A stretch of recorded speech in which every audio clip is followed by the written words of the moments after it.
Hello dear students, I am Bharat Singh. Today I will teach you class 11th English grammar. Topic is active and passive. जैसे कि विद्यार्थियों, मैंने आपको last video में आपको बताया था active and passive voice, rules of active and passive voice. And पिछली वीडियो में हमने अध्ययन किया था past indefinite tense and present indefinite tense, and today I will teach you future indefinite tense, how to change future indefinite tense into passive voice। तो okay students, तो future indefinite tense का based है will, shall, be plus third form of the verb. जब हम future indefinite tense बनाते हैं तो इसके लिए पूरे फ्यूचर के लिए समझे तो will be third form of the verb. For example, formula here: subject, will, shall, first form of the verb plus object plus other word. In passive voice, object, will, shall, and here we use be. Be is the main part of the passive voice in future indefinite tense. Object, will, shall plus be third form of the verb by subject। will, shall के बाद हम use करेंगे be, फिर क्या आया third form. जैसे कि मैंने बताया कोई भी पैसिव ऐसा नहीं है जो be प्लस थर्ड फॉर्म के बनता हो, तो देखो यहाँ be प्लस थर्ड फॉर्म दोनों हैं। Okay, example, I shall purchase you a car, मैं आपके लिए एक कार खरीदूंगा। तो पैसिव वॉइस बनाएंगे ए कार, हमने पहले डायरेक्ट को ले लिया है। A car will be purchased to you by me, मेरे द्वारा आपके लिए कार खरीदी जाएगी। दूसरा बना देंगे इसको दूसरे तरीके से, यू विल बी परचेज, तुम्हारे लिए खरीदा जाएगी, you will be purchase a car, तुम्हारे लिए कार खरीदी जाएगी, बाय मी, मेरे द्वारा, तुम्हारे लिए मेरे द्वारा एक कार खरीदी जाएगी। In negative voice, in negative sentence, subject will shall plus not first form of the verb plus object। in passive voice, object will shall not be। ये ध्यान रखेंगे पैसिव वॉइस में जब नेगेटिव बनाएंगे तो बी प्लस बी और will shall के बीच में नॉट का यूज करेंगे। will shall और बी इन दोनों के बीच में नॉट आएगा। And third form of the verb by subject. Example, she will not learn computer, वह कंप्यूटर नहीं सीखेगी। Computer will not learn by, computer will not be, ये राइट है यार, be. Computer will not be learn by her, उसके द्वारा computer नहीं सीखा जाएगा। वी राइट है यार, बी। तो देखो ये बी के और विल के दोनों के बीच में नॉट का यूज करेंगे। And interrogative sentence, question word will subject first form of the verb plus object, या विल सेल भी हो सकता है, ठीक है, यहाँ भी will shall. In passive voice, question word will shall plus object plus be. ये जब इंट्रोगेटिव बनाएंगे पैसिव वॉइस में बी का यूज आफ्टर ऑब्जेक्ट होगा, third form of the verb by subject. For example, how will the students appear the exams, विद्यार्थी exam कैसे देंगे। How will the students appear the exams. Passive voice question word की जगह question word का use करेंगे। How will the exams be, देखो object के बाद हमने वी का यूज किया तो be write here we.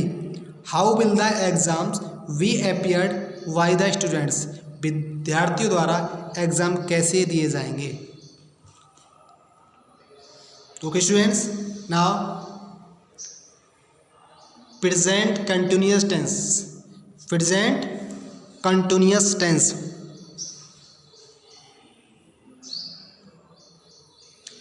Present continuous tense को पैसिव वॉइस में कैसे चेंज करेंगे, इसके रूल्स क्या हैं ये समझेंगे। तो present continuous is based on this formula is am are plus being plus third form of the verb। Okay, in formula here, subject is MR, first form of the verb plus ing plus object plus other word. In passive voice, object is MR, being third form of the verb by subject. For example, Sonu is भी passive voice में क्या करते हैं भी जो continuous tense होते हैं उसमें आईएनजी जोड़ते हैं वर्ब की फर्स्ट फॉर्म में, लेकिन पैसिव वॉइस में जो वर्ब की फर्स्ट में आईएनजी जोड़ता है वो यहाँ लिख देते हैं बी में जोड़ के बीइंग। क्या कर देते हैं, यहाँ बीइंग आ जाता है, ये वाला जो आईएनजी होता है ये यहाँ जोड़ता है। ओके, इससे पता चलता है ये कंटिन्यूस है, क्योंकि कंटिन्यूस का मतलब ही क्या होता है आईएनजी, तो आईएनजी कहीं ना कहीं तो दर्शाते हैं हम, तो इसलिए हम आईएनजी बी की फॉर्म में जोड़ देते हैं, इसको कर देते हैं be. For example, Sonu is washing his car, Sonu अपनी कार धो रहा है, प्रेजेंट कंटिन्यूस, इसका पैसिव बनाएंगे। His car is being washed, उसकी कार धोई जा रही है, वाई सोनू, सोनू के द्वारा, सोनू के द्वारा उसकी कार धोई जा रही है।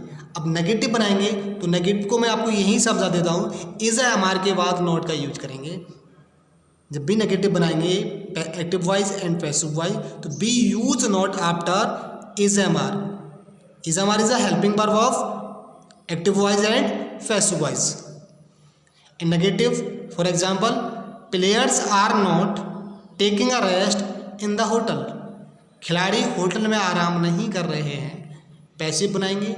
ए rest is not being taken, आराम नहीं किया जा रहा है, वाई द प्लेयर्स, खिलाड़ियों के द्वारा, इन द होटल, होटल में, खिलाड़ियों के द्वारा होटल में आराम नहीं किया जा रहा है। Okay students, interrogative sentence. In interrogative sentence question word is am are, subject verb की first form ING plus object.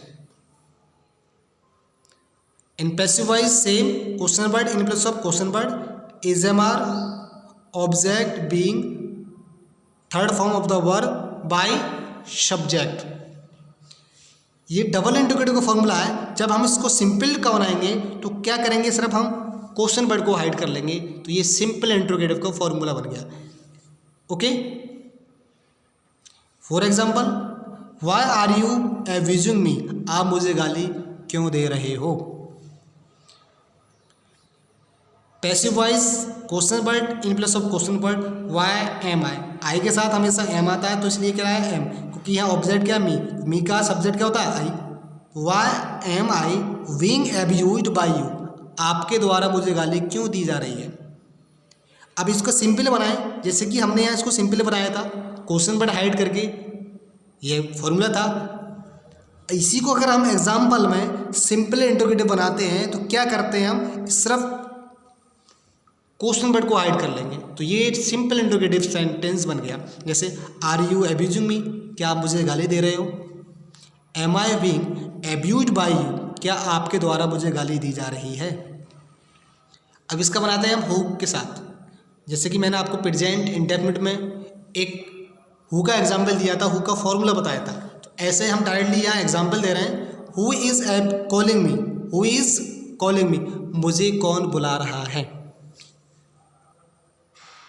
तो हु वाले मैंने बताया था, हु वाले सेंटेंस के अंदर सब्जेक्ट नहीं होता, तो ये सब्जेक्ट का काम खुद करता है, और ये क्वेश्चन वर्ड और सब्जेक्ट काम दोनों खुद ही करता है। तो यहाँ अपने आप में ये क्वेश्चन वर्ड भी है और एक सब्जेक्ट भी है। सब्जेक्ट मतलब इसलिए है कि ये पैसिव में सब्जेक्ट का काम करेगा।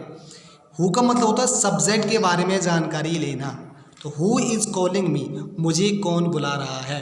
जब इसका पैसिव बनाएंगे तो हु का क्या हो जाता है यहाँ बाय हूम, क्या होगा बाय हूम। भाई एक्टिव में क्या करते हैं हम बाय सब्जेक्ट लगाते हैं, सब्जेक्ट जब बाय सब्जेक्ट जब लगाते हैं, सॉरी बाय सब्जेक्ट जब लगाते हैं, जब एक्टिव में सब्जेक्ट हो तो पैसिव में बाय सब्जेक्ट लगाएंगे। जब एक्टिव में सब्जेक्ट नहीं है, हु से शुरू हो रहा है, तो हु को ही हम बाय हुम कर देते हैं। तो example, by whom am I being called, मुझे किसके द्वारा बुलाया जा रहा है, मतलब मुझे कौन बुला रहा है, मुझे किसके द्वारा बुलाया जा रहा है। तो ये वेरी इजी है। तो I hope all the students you have understood everything. Right everything in your notebook and complete your work, and if you have any kinds of problem please tell me and write something in comment box. Okay students, thank you and have a nice time.